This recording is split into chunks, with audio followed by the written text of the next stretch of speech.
अस्सलाम वालेकुम। प्रोग्राम दोहरा के साथ मैं हूं असद खान और मेरा साथ देंगे इफ्तिखार शिराजी साहब। कोरोना वायरस की वबा से मुकाबला करने के लिए एक बार फिर वही नुक्ते दोहराएंगे। सबसे पहले तो अपने आप को घर तक महदूद रखना बहुत ज़्यादा ज़रूरी है। सोशल डिस्टेंसिंग, समाजी फासला अपनाना भी बहुत ज़्यादा अहम है। हाथ धोना, 20 सेकंड तक हाथ धोना भी उन्हीं नुकात में शामिल है। और सबसे ज़्यादा जिस तरह कोरोना वायरस की वबा से मुकाबला करने में कुछ इवोल्यूशनरी मेथड सामने आते हैं, तो साथ साथ अपने आप को भी उसके मुतालिक जो भी हुकूमत की जानिब से रेगुलेशंस आते हैं, कवानीन आते हैं, टिप्स आते हैं, उनसे अपने आप को आगाह रखना भी बहुत ज़्यादा अहम है। तो इसी पे शो का आगाज़ करते हैं। हमें इफ्तिखार शिराजी साहब, जिनका तवील साहब है, वो बताएंगे कि हुकूमत वक्त अपने प्रेस कॉन्फ्रेंसेस के ज़रिए, अपनी मैसेजिंग के ज़रिए क्या लाहे-अमल तय कर रही है। ख़ुसूसी मुआविन वज़ीर आज़म सेहत के शोबे से मुंसलिक हैं डॉक्टर ज़फ़र मिर्ज़ा साहब का कहना है कि कोरोना वायरस के केसेस में इज़ाफ़ा हो रहा है।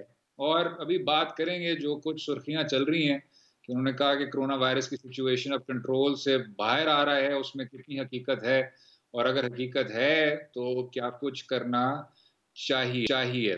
साथ में एक और कानून से भी शायद आगाह कर देना चाहिए। फेस मास्क को इस्लामाबाद की हद तक तो लाजमी कर दिया गया है और अब वफाक पूरी तौर पे मुल्क भर में कोशिश कर रही है कि फेस मास्क को लाजमी कर दिया जाए, पहनना उसका लाजमी कर दिया जाए और अगर आप नहीं पहनेंगे तो जुर्माना आपको भरना होगा। शिराजी साहब, क्या कुछ सुना आपने हुकूमत वक्त की तरफ से बयानिया उनका, क्या अब थोड़ा सा तब्दील होते हुए नजर आ रहा है, क्या कहेंगे? अच्छा, आज हम Asad in fact national command and operation centre के अंदर कोई 3 घंटे तक बैठे रहे हैं और मिनिस्टर फॉर अच्छा। प्लानिंग असद उमर साहब के जो सारी टीम को लीड कर रहे हैं, डॉक्टर जफर मिर्ज़ा साहब के जो हेल्थ एडवाइज़र हैं प्राइम मिनिस्टर के साथ, वफाकी वज़ीर दाखिला ब्रिगेडियर याद शाह साहब और इसके अलावा जी। जनरल गोराया साहब, इवन के जो जनरल बाजवा हैं कि जिनको एडवाइज़र लगाया गया ऑन इंफॉर्मेशन। तो ये सारे लोग मौजूद थे और मीडिया के कुछ लोगों को आज उन्होंने बड़ा डिटेल में ब्रीफ किया और बताया कि सिचुएशन किस तरफ जा रही है। तो जाहिर सी बात है वहाँ पे ठीक बड़े है। सवाल और जवाब भी हुए, जिसके नतीजे में फिर उन्होंने कुछ हमें क्लैरिटी दी। एक तो उन्होंने बड़े वाज़े तौर पे कहा कि अभी तक पाकिस्तान का हेल्थ सिस्टम उस तरह चौक नहीं हो, हम ये नहीं कह सकते कि वो अंडर प्रेशर है, बल्कि अच्छा। पूरे पाकिस्तान की पिक्चर उन्होंने पेश की। उन्होंने कहा कि ये देखें, इस्लामाबाद से लेके लाहौर, लाहौर से लेके कराची, कराची से लेके पेशावर, बड़े शहरों से छोटे शहरों तक हर तरफ अभी तक जो हमने जो मुख्तस किए थे बेड्स कोरोना मरीजों के लिए, वो अभी तक पूरी तरह नहीं भरे। साथ में जो वेंटिलेटर्स जी। हमने मुख्तस किए हैं इन मरीजों के लिए, वो उनमें से भी कोई ऑलमोस्ट 20-25% अभी तक यूज़ हो रहे हैं, उससे बाकी ऑलमोस्ट 70% जो हैं अभी तक तो इस्तेमाल में भी नहीं आ रहे। तो उस हवाले से उन्होंने ज़रूर कहा है कि कोई ऐसी सूरत हाल नहीं है कि जिसमें हम कहें, लेकिन साथ में अगर उन्होंने कहा कि अब हमसे ये पूछेंगे कि क्या आपको ये इल्म था कि जब आप लॉकडाउन उठाने जा रहे हैं, जब आप मार्केट्स को ओपन करने जा रहे हैं, तो फिर इसके अंदर कोई एक तेज़ी आएगी। तो उनका जवाब था कि बिल्कुल हमें इस बात का अंदाज़ा था और हम अब उम्मीद करते हैं, गोया के खदशे का इजहार करते हैं कि जब जून का महीना ख़त्म होगा तो कहीं हमें लगेगा कि मरीजों की तादाद कहीं 1,25,000 तक पहुंच जाएगी।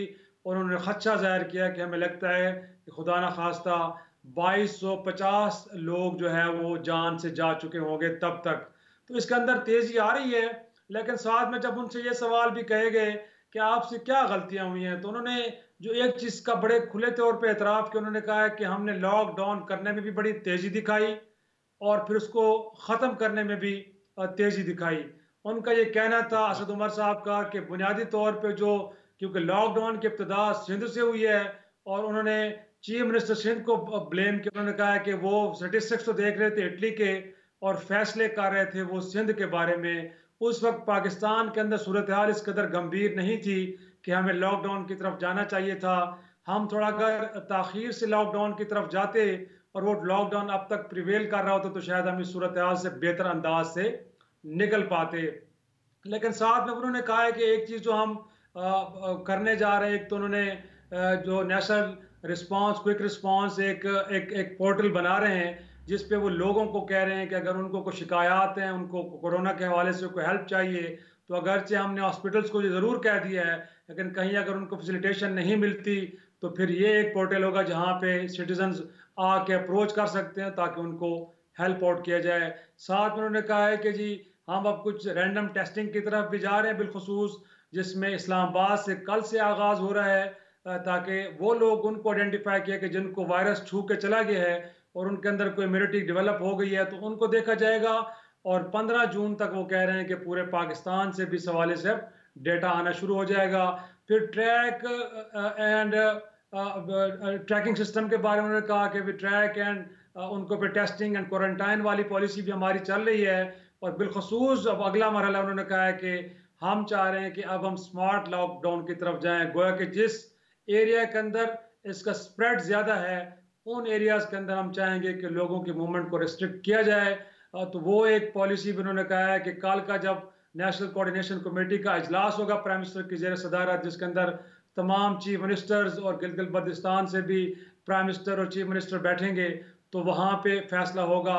जब उनसे पूछा गया कि अगर आप ये फरमा भी रहे हैं कि अब इसके अंदर स्पाइक आ रही है, कोरोना वायरस के मरीजों की तादाद बढ़ रही है, तो फिर लॉकडाउन, तो उनका ये बड़ा वाजे इस पर भी जवाब था कि लॉकडाउन का ऑप्शन टेबल पे तो है लेकिन कंसिडरेशन अच्छा। में नहीं है। गोया कि हम इसको जेर गौर नहीं ला रहे, क्योंकि ना तो मरकज का ये ख्याल है कि ऐसा होना चाहिए और ना ही अभी तक किसी सूबे की जानिब से हमें ये कोई कहा गया, कोई इस किस्म का इंदिया दिया गया है कि हमें दोबारा लॉकडाउन की तरफ जाना चाहिए। और साथ में उनका ये भी ख्याल था कि 15 जुलाई तक तो हम कह सकते हैं कि इसके अंदर कहीं पीक आएगी, गोया कि कर्व ऊपर जाएगी, उसके बाद हम उम्मीद कर सकते हैं कि कर्व नीचे की तरफ आएगी, फिर आगे जाके कहीं फ्लैट भी हो सकती है।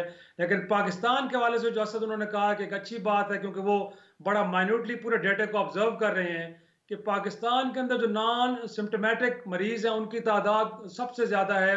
गोया कि बहुत सारे लोग ऐसे हैं कि जिनको कोई ज़्यादा इस वायरस ने इफेक्ट नहीं किया और ये पाकिस्तान के लिए बहुत बड़ी ब्लेसिंग है। अगर देखा जाए तो इस वक्त वो कह रहे हैं कि जो मरीज वेंटिलेटर पे हैं उनकी तादाद को 20% है, जो कि कोई इतनी ज़्यादा उस हिसाब से नहीं है। 80% जो है उनको ऑक्सीजन चाहिए या अदरवाइज उनको ऑब्जर्वेशन के नीचे रखा गया है, बट वेंटिलेटर के ऊपर नहीं है। तो ये एक उन्होंने स्टेटिस्टिक्स दिए हैं।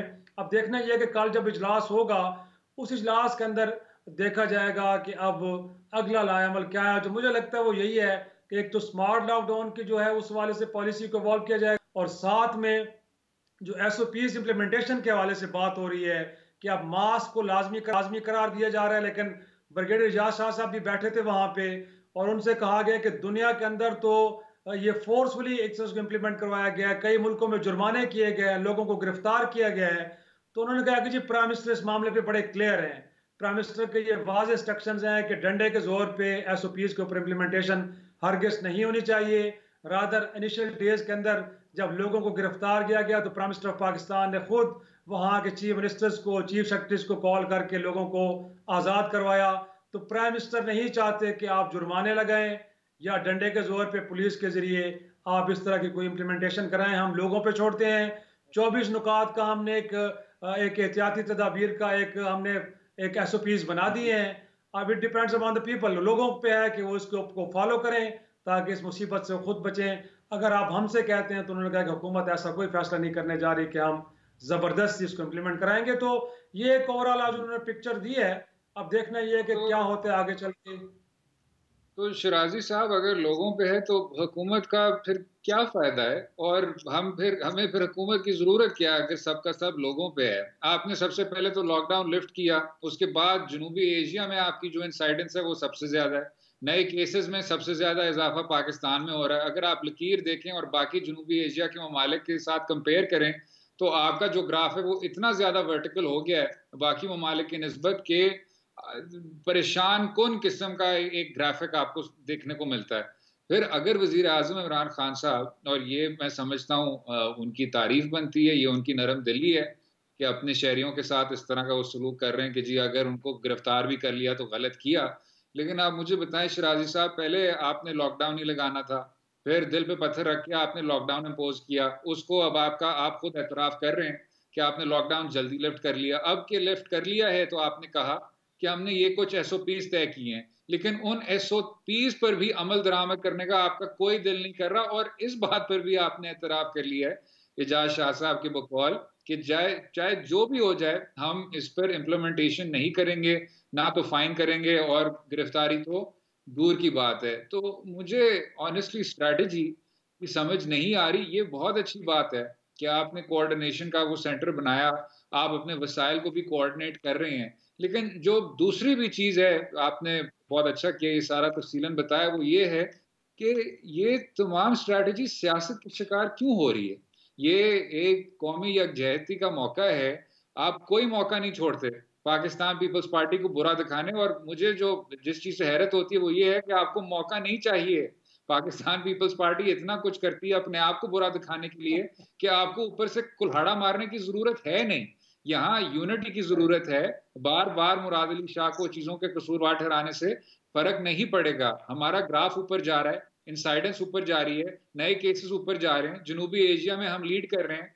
वज़ीर आज़म और सीनियर वफाकी वज़रा मास्क नहीं पहन रहे, ऑप्टिक्स में मास्क कहीं देखने को नहीं मिलते, और अगर मास्क आते हैं तो इधर उन्होंने वो चिन स्ट्रैप पहना हुआ होता है या कान से लटक रहा होता है, जिस तरह हमने कल सारी डिस्कशन की।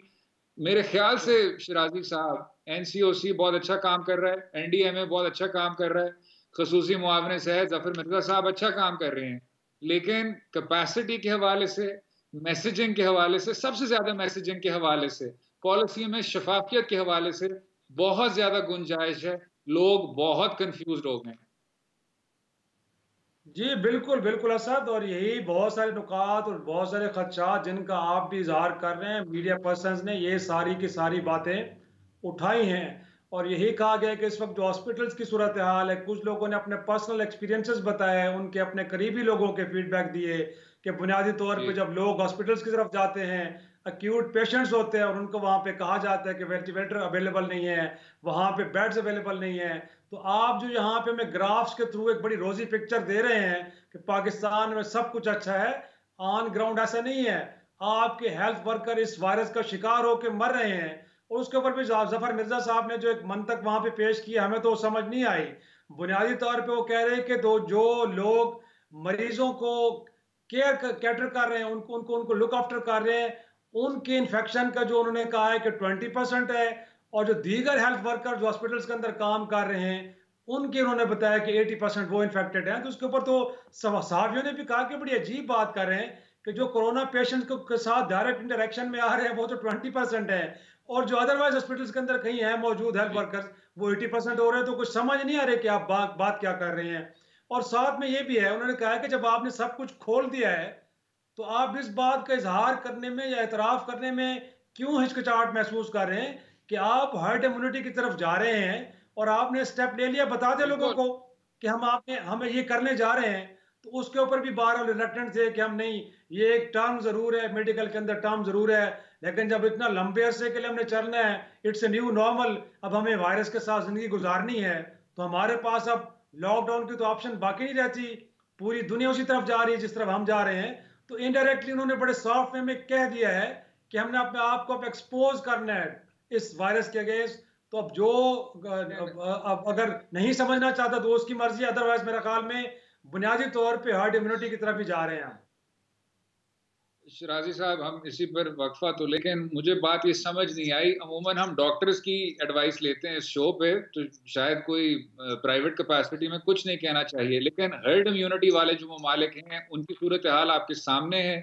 वियतनाम, जनूबी कोरिया, बाकी ममालिक जिन्होंने लॉकडाउन सख्त तरीके से इम्पोज किया है, वो भी सिचुएशन आपके सामने। So I I don't understand their policy right now. इसी पे वक्फा लेंगे, अगले से में गुफ्तगू जारी रहेगी। स्टे विद अस।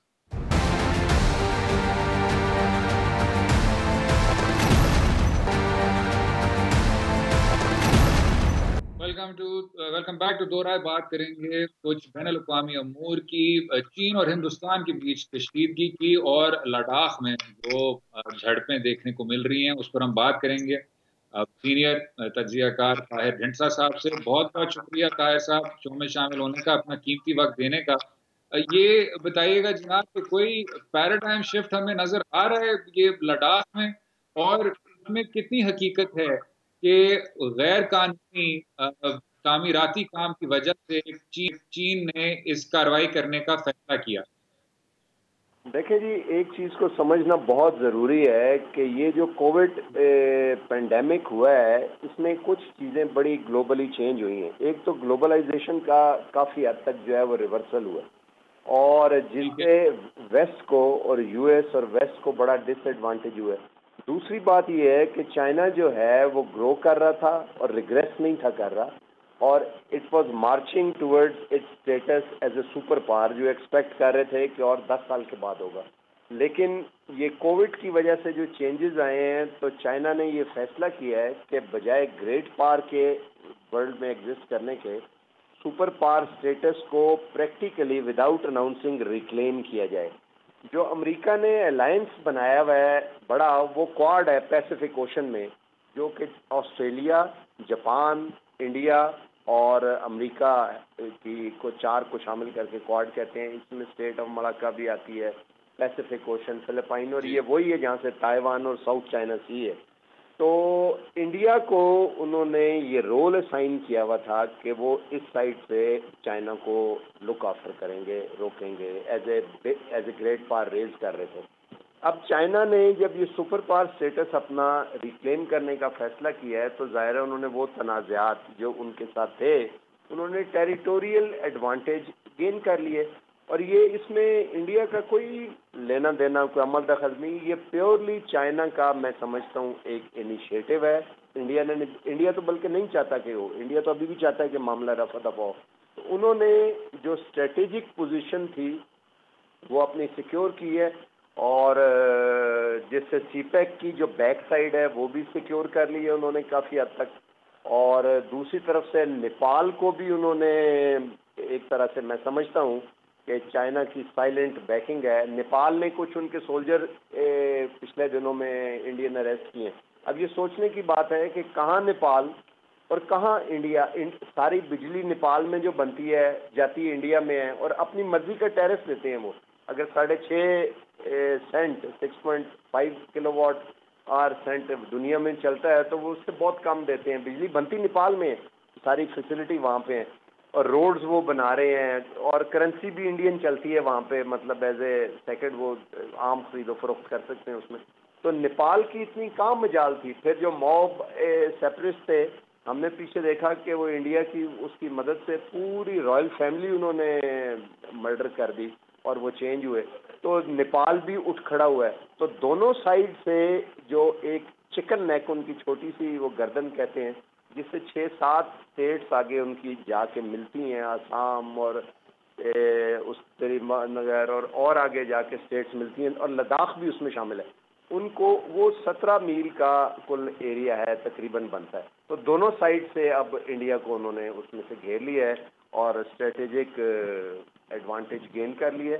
इसके अलावा दूसरा जो है वो चाइना की जो फूड की सिक्योरिटी है, वो जाहिर है पूरी फूड तो वो नहीं खुद उगाते, उन्हें बाहर से चाहिए होती है।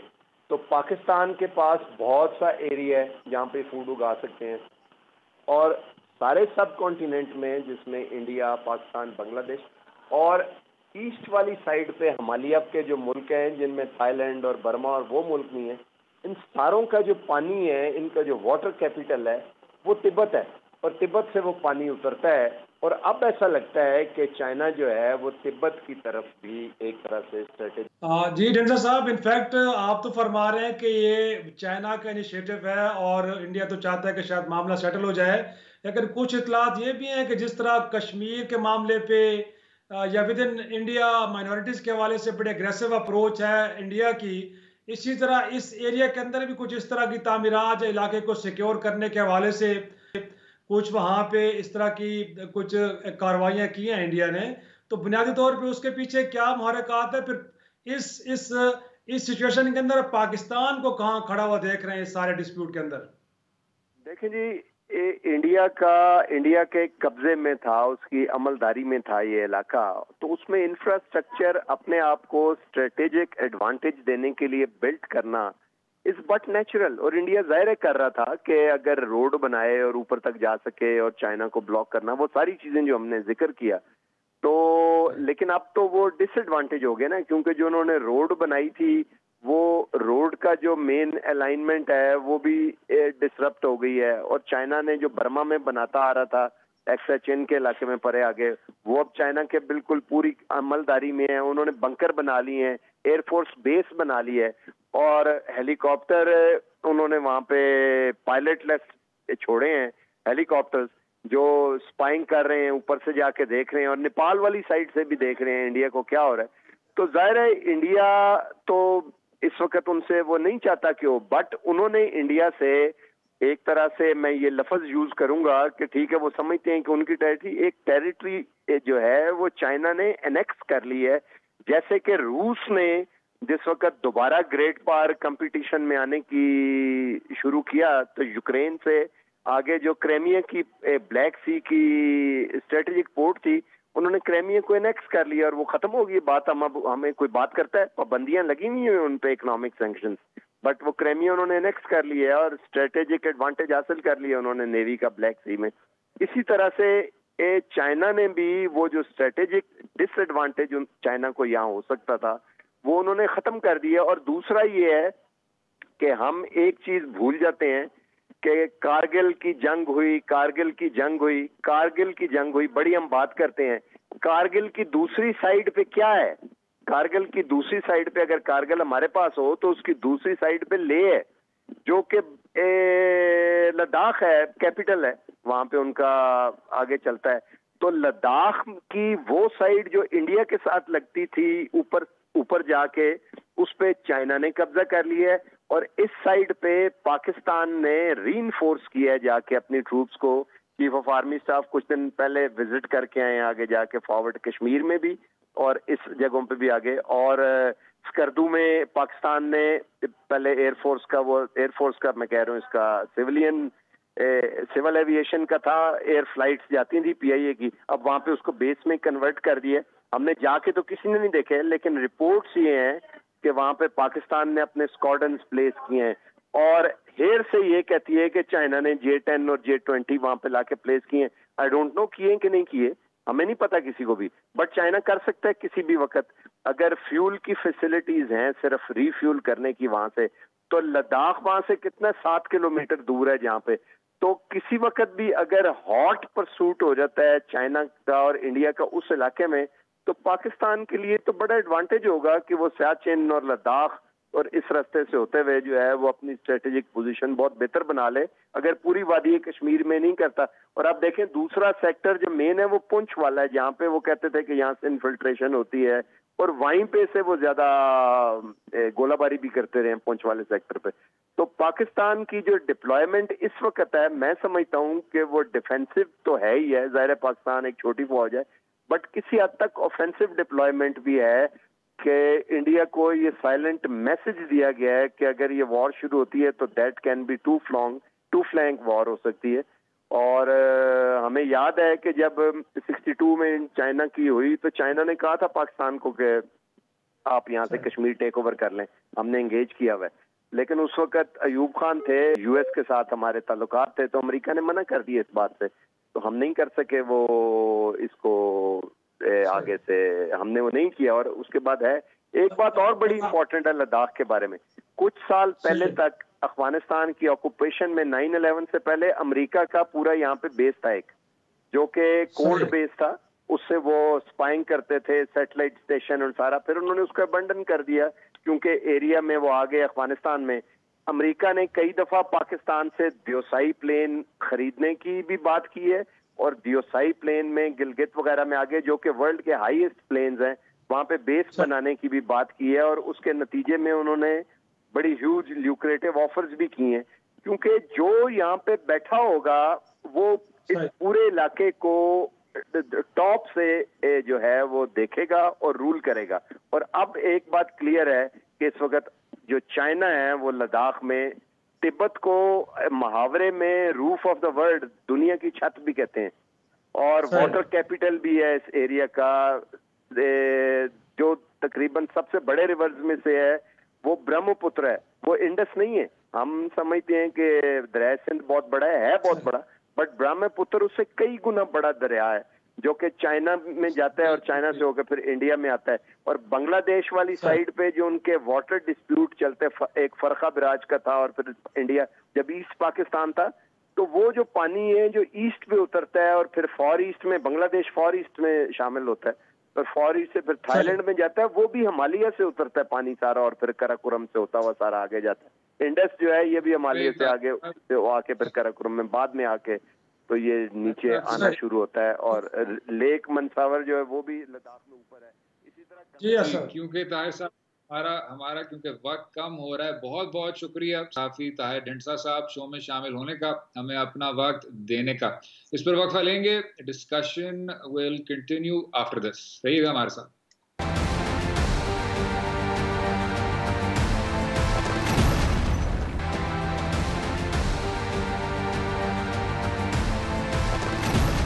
Welcome back to Do Rai. America में नस्ल परस्ती की एक तवील तारीख है, लेकिन पिछले कुछ दिन जो मुजाहरे, जो एहतजाज देखने को मिल रहे हैं, वो भी एक इंसिडेंट की वजह से स्पार्क हुए, एक वाक़ये की वजह से इस तरह जो इतना ज़्यादा इश्तियाल ला रहा था लोगों को कि उस पर भी बात करनी चाहिए। जॉर्ज फ्लॉयड, जो कि he was a black person, उन पर पुलिस की तशद्दुद हुई। एक आदमी था जो वीडियो बना रहा था जिसमें जॉर्ज फ्लॉयड की कमर पर एक पुलिस अफसर ने 9 मिनट तक अपना घुटना रखा और जॉर्ज फ्लॉयड उसमें जाँ भाग हो गए। अब इससे पहले भी कई आपके काले शहरी जिनका कोई क्रिमिनल रिकॉर्ड नहीं था, या अगर जिनके प्रायर ऑफेंसेस थे तो बहुत ज़्यादा मामूली थे, उनमें रॉडनी किंग शामिल थे, ये शामिल हैं, ट्रेवॉन मार्टिन शामिल हैं, जिनकी जब मौत होती है तो हमेशा किसी पुलिस एहलकार के हाथ होती है, और जब वीडियो भी बनती है तो तशद्दुद का जो विजुअल है वो इतना ज़्यादा तशवीशनाक होता है, इतना ज़्यादा डिस्टर्बिंग होता है और इतना ज़्यादा डिस्प्रपोर्शनेट होता है कि उसके बाद मुल्क भर में एहतजाज होते हैं। इस बार भी मिनेसोटा में एहतजाज हुआ, न्यूयॉर्क सिटी में एहतजाज हुआ। अब रिपोर्ट आ रही है कि अमेरिका की दारुल हुकूमत में भी उस तरह के आपको प्रोटेस्ट देखने को मिल रहे हैं। व्हाइट हाउस के बाहर भी प्रोटेस्ट हो रहे हैं। जनाब शिराजी साहब, ये एक बहुत पुराना मसला है। ये जो पुलिस ऑफिसर है जिसने इस आदमी का कत्ल किया है, माजी में इन पर 8 इंक्वायरियां थी, 8 कंप्लेंट्स थी, जिनका कोई नतीजा देखने को नहीं मिला। और क्योंकि पुलिस कल्चर में ये ब्रूटैलिटी है, ये तशद्दुद है, तो इस तरह के अब मुजाहरे आपको नजर आ रहे हैं। किस तरह देखते हैं जनाब? बिल्कुल आप ठीक कह रहे हैं। अगरचे वहाँ पे पुलिस के अंदर इस तरह के रवैये नज़र आते हैं, लेकिन मैं उससे बढ़ के बात करूँगा सद, अगरचे इस्तिलाह अमेरिका को कहा जाए कि इट्स लैंड ऑफ इमिग्रेंट्स, लेकिन अमलन देखा जाए तो इस अजीम अमेरिका को तामीर करने वाले और जिनको इब्तदाई तौर पे कहा जाता है कि अफ्रीका से ग़ुलाम बना के ले जाया गया इन स्याह फामों को, आज भी इस जदीद अमेरिका के अंदर एक सेकंड क्लास सिटीजन के तौर पे ज़िंदगी गुजार रहे हैं। अगरचे उस मुल्क के अंदर मार्टिन लूथर किंग वहाँ का एक हीरो है और उसको एक हीरो आज उसको बड़ी इज्जत तकरीम के साथ देखा जाता है, लेकिन अमलन सूरत हाल डिफरेंट है। और अगर आप मुझे तो रिसेंट पास के अंदर 2018 को ज़्यादा दूर नहीं है, अमेरिका में जाने का इत्तफाक हुआ और वहाँ पे इंटेलिजेंसिया, सिविल सोसाइटी, वहाँ पे मुख्तलिफ तालीमी इदारों के साथ लोगों के साथ इंटरेक्ट करने का मौका मिला। तो जो मेरी अंडरस्टैंडिंग वहाँ पे डेवलप हुई, आज भी वहाँ का जो स्याह फार्म है वो सफ़ेद फार्म से गिला करते हुए नज़र आ रहा है। उनका ये कहना है कि आज भी इस मुल्क के अंदर स्याह फार्म के लिए एक अलग कानून है, सफ़ेद फार्म के लिए एक अलग कानून है। उनके लिए जॉब्स के मौके कुछ और हैं, उनके लिए कुछ और हैं। और यहाँ तक कि जो बहुत एक्सट्रीम नज़र आती है वो ये है कि बाज़ इलाकों में तो ऐसा है कि जहाँ सफ़ेद फार्मों की आबादियाँ हैं, वहाँ पे जो स्याह फार्म है उनको रहने की इजाज़त नहीं है। तो अगर देखा जाए तो अमेरिका कहने को एक बड़ा तरक्की याफ्ता मुल्क है, बड़ा डेमोक्रेटिक कंट्री कहा जाता है, लेकिन इस तरह के जो नस्ली इम्तियाज़ पर मबनी रवैये हैं वहाँ पे वो बड़ी शद्दमत के साथ एग्जिस्ट करते हैं। और ये इस तरह के जो इंसिडेंट्स हैं बुनियादी तौर पे ये इसी का इजहार है। ये एक दिन में नहीं होते। ऐसा नहीं है कि उसने कोई क्राइम कमिट किया और उसकी बुनियाद पे इस पुलिस ऑफिसर ने उसको इस तरह तशद्दुद का निशाना बनाया। मैं समझता हूँ कि मुमकिन है वो क्राइम बड़ा छोटा हो, लेकिन जो रिएक्शन था उस सफ़ेद फार्म पुलिस ऑफिसर का, उसके पीछे जो स्याह फार्मों के खिलाफ एक नफरत थी, वो भी यकीनी तौर पे कार फरमा होगी। और यही वजह है कि वहां पे इस जी। तरह के वाकयात होते हैं। और क्राइम भी शराजी साहब यही था कि सिगरेट का डब्बा खरीदा था और जो $20 इस्तेमाल किए थे वो बिल काउंटरफिट लग रहा था। अभी तक ये वैसे कंफर्म नहीं हुआ कि वो काउंटरफिट था, नकली था कि नहीं था, लेकिन इस एक जुर्म पर, अगर इसको जुर्म भी कह लें, उस पर एक आदमी की जान चली गई। लेकिन एक और चीज़ है शराजी साहब, आप बिल्कुल दुरुस्त फरमा रहे हैं, इस मुल्क की धरती में ये चीज़ें हैं, नस्ल परस्ती है, आपने नेटिव अमेरिकन का भी जेनोसाइड किया, जो आपने बिल्कुल दुरुस्त फरमाया कि ये सेकंड क्लास सिटीजन हैं। एक एक और मुल्क आप आ जाएं जो बैनुल अक़वामी अमूर पर गहरी नजर रखता है, पाकिस्तान में आप सोशल मीडिया पे जाएं तो सुबह से रात तक जॉर्ज फ्लॉयड की बातें हो रही हैं, लेकिन उस पुलिस अफसर ने एक आदमी को मारा था। एक आदमी है जो इस मुल्क में रहता है जिसने 444 उस पर एलिगेशंस हैं लोगों की जान लेने का और उससे फिर बार बार बच जाने का। साबिक सदर पाकिस्तान, और सदर पाकिस्तान एक ऐसा ओहदा है जिससे ज्यादा कोई बुलंद पोजीशन है नहीं, ना हमारे ऑर्डर ऑफ प्रेसिडेंस में, प्रोटोकॉल में, कॉन्स्टिट्यूशनल फिगर हेड आपका सदर पाकिस्तान है। उसने उस आदमी को बहादुर बच्चा कहा, और आज भी रावणवार ना तो कटहरे में खड़ा है, ना तो उसके साथ इंसाफ हो रहा है, और जो जितनी जाने गई, और उनका हर नस्ल से ताल्लुक था, लेकिन एंड में जो ये सारा एपिसोड सामने आया वो इसलिए था क्योंकि आपने नकीबुल्लाह महसूद पर बिल्कुल एक बेबुनियाद इल्जाम लगाया कि वो दहशतगर्द था, और ये साबित हो गया कि उसका दहशतगर्दी से कोई ताल्लुक नहीं था। ये सारी सिचुएशन सामने रखते हुए शराजी साहब, जो हमारा अपना कल्चर है पुलिस ब्रूटैलिटी का, पुलिस की तशद्दुद का, किसी का पूछने का कोई एहतसाब का नहीं, हम इसको दुरुस्त कर पाएंगे क्या? देखिए, राव अनवार के बारे में आपने बात की तो मैं जरा थोड़ी सी और खुल के बात कर देता हूँ। उनका, राव जी। अनवार का वारिस एक साबिक सदर नहीं है, बल्कि इस मुल्क का वो करप्ट निज़ाम है, और उस करप्ट निज़ाम में वो he was the only one operator, मतलब इस साबिक सदर की जो बात कर रहे हैं, दीगर ऑपरेटर्स भी उसी तरह उसको प्रोटेक्ट कर रहे हैं। आज जब उसको प्रोटेक्ट किया गया है तो मैं समझता हूँ कि सिर्फ फर्द वाहिद ने नहीं किया, बल्कि उस करप्ट निज़ाम से और उसको यूज करने वाले, बल्कि अब्यूज करने वाले जितने भी थे, वो सारे के सारे राव अनवार के तहफ़्फ़ुज़ में आगे आए, और बिलाखिर एक ऐसी इन्वेस्टिगेशन, एक ऐसी इंक्वायरी की जिसने ये साबित किया कि नकीबुल्लाह और उनके दोस्तों को बेजुर्म सजा मारा गया और उनका कत्ल किया गया।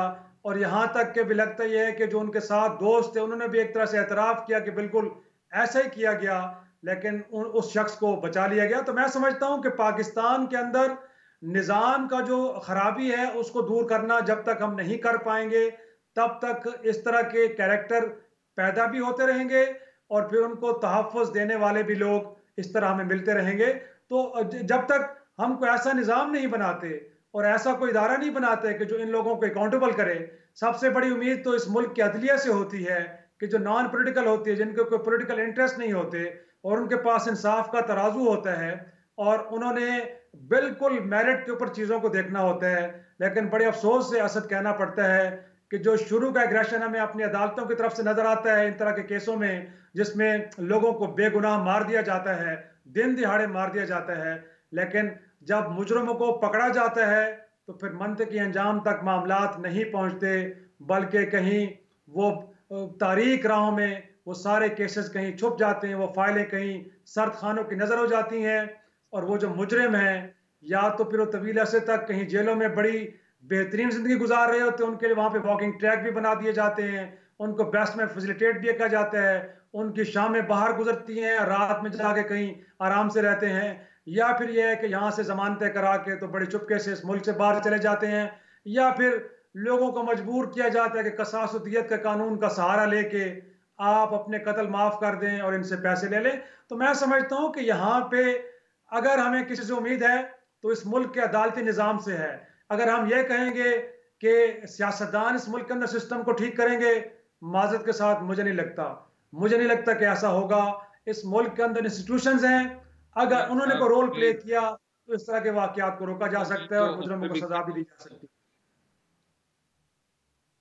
जनाब, उम्मीद उनसे भी करते हैं, अदालती निज़ाम से भी करते हैं, अपने सियासतदानों से भी करते हैं। आखिरकार हमारे ही सियासतदान है, उन्होंने ही कानून साजी करनी होगी कि हमारा जो निज़ाम है वो ज़्यादा मुनसफाना हो, किसी ना किसी तरह से ज़्यादा मुनसफाना हो। इसी पर वक्फा लेंगे, रहिएगा हमारे साथ।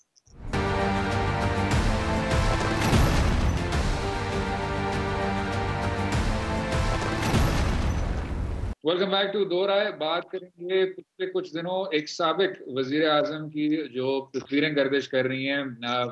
नजर तो यही आ रहा है कि वो बरतानिया में हैं। जनाब शराजी साहब, इस पर जब पूरे के पूरे शो होते हैं, सियासी जमातें भी इन तस्वीरों को सर्कुलेट करती हैं, फिर उसके बाद एक नया बयानिया बनता है कि कोई आदमी बीमार है कि नहीं बीमार। इस पे दो तीन चीजें जनाब। एक तो क्या ज्यादा वक्त पॉलिसी को नहीं देना चाहिए, और दूसरा, अगर आप एक आदमी को बाहर जाने देंगे और कहेंगे कि ये जो सारा हेल्थ एडवाइजरी है ये तो हमारी ही जुरिस्डिक्शन में आता है, और उस बुनियाद पे आप तफरीक करेंगे उस आदमी के लिए और उस आदमी के बीच और बाकी तमाम कैदियों के बीच, और उसको फिर बरतानिया जाने देंगे, तो क्या बाद में आपको कंप्लेन करना चाहिए? मुश्किल लगता है। बिल्कुल असद, मेरा ख्याल में अगर इस मुल्क के जो हुक्मरान है ना, और बिलखुसूस कुछ वफाकी वजीर, वो सोशल मीडिया पे आने वाली इन तस्वीरों का अपने ट्वीट के ज़रिए जिक्र ना करें ना, तो ये ख़बरें सोशल मीडिया पे ही अपना दम तोड़ दें, ख़त्म हो जाएं।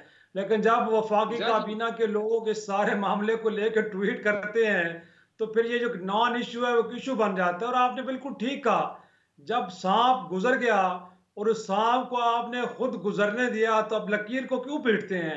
फवाद चौधरी साहब का 2 दिन पहले जब ये तस्वीर सोशल मीडिया पे आई है, तो इसको लेकर वो ट्वीट फरमा रहे थे कि देखें जी हमारा निज़ाम, देखें जी हमारे इदारे, ये क्या हुआ, एक मुजरम चला गया और सब देखते रह गए। भाई आप क्यों निज़ाम को बुरा भला कहते हैं? इस निज़ाम के रखवालों को बुरा भला कहें कि जो निज़ाम के अंदर इस तरह के सुराख करके मुजरमों को बैरून मुल्क भागने का मौका फराहम करते हैं। निज़ाम तो वही है कि जो यही पार्लियामेंट डेमोक्रेसी है कि जो बरतानिया के अंदर राइज है, ये इसी बाकी अदालती निज़ाम है कि दुनिया के अंदर राइज है। निज़ाम को क्यों गिला करते हैं आप? आपने जाने दिया, बेहतर है खामोश रहें इसके ऊपर। इन हिज डिफेंस शराजी साहब, आपकी बात को मैं इंटरप्ट कर रहा हूँ। फवाद चौधरी साहब तो शुरू से कह रहे हैं कि देखें जी, मैं तो कहता था कि आपको साबिक वजीर आजम मियां नवाज शरीफ साहब को नहीं जाने देना चाहिए था, किसी ने मेरी बात सुनी नहीं। सही, वो तो ठीक कह रहे हैं, बिल्कुल बिल्कुल, इसमें कोई शक नहीं है कि वो सबसे बड़े एक तरह से मुखालिफ थे इस सारे अमल के, और आज भी वो बिल्कुल, इसमें कोई शक नहीं है कि खुल के बात करते हैं। लेकिन फिर पूरी सच बताना चाहिए। अगर इस गवर्नमेंट को चीट किया गया, गलत किस्म की जो उनकी हेल्थ रिपोर्ट्स थी वो पेश की गई मियां नवाज शरीफ की, या उनके हुकूमत के अंदर कुछ लोग थे कि जिन्होंने बतौर सहूलत का रोल प्ले किया, तो फिर एहतसाब का और इंसाफ का तकाजा तो ये कि ऐसे सारे लोग एक्सपोज होने चाहिए कि जिन्होंने एक मुजरिम को बैरून मुल्क जाने में मदद फराम की। और अगर ऐसा नहीं हो सकता, तो फवाद चौधरी साहब के लिए हमारा भी बड़ा सॉफ्ट कार्नर है, हमारे दोस्त हैं, फिर वो खामोश रहें। जब उनकी इनिशियली बात नहीं सुनी गई, तो मेरा ख्याल है कि अब उनको काफ़ी अफसोस नहीं मलना चाहिए, या उनको ये नहीं कहना चाहिए कि कैसे हो गया, क्यों हो गया। वो बहुत अच्छी तरह जानते हैं ये कैसे हुआ, ये क्यों हुआ। अब अगर वो बात करेंगे तो फिर उंगलियां उनकी तरफ भी उठेंगे कि चौधरी साहब फिर गल करनी तो पूरी करो, अद्धी गल ना करो, फिर दसो किस तरह हो। बिल्कुल ठीक जनाब, इसी पर जरा इजाजत लेते हैं। उम्मीद है आपको आज का प्रोग्राम आया होगा। मुझे और इफ्तिखार शराजी साहब को अपनी राय से भी आगाह कीजिए।